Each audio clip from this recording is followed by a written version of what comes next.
Lumabas ang pangalan ni Bongbong sa listahan.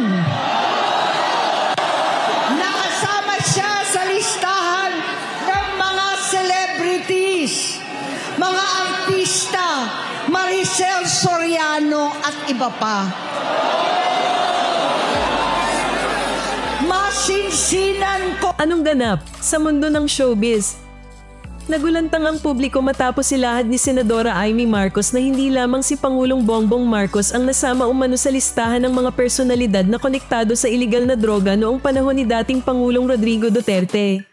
Sa gitna ng kanyang paglalabas ng saloobin, nadamay rin ang pangalan ng Diamond Star na si Maricel Soriano.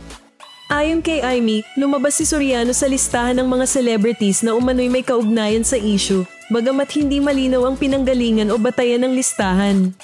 At wala ring inilahad na ebidensya para patunayan ito. Bigla na lamang lumayo ang loob namin sa isa't isa. Noong 2016, kasabay ng kampanya ni dating Pangulong Duterte laban sa droga, lumabas ang pangalan ni Bongbong sa listahan.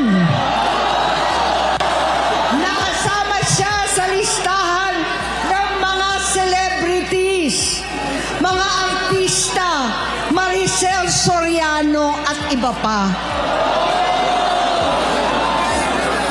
Masinsinan kong kinausap si Pangulong Rodi.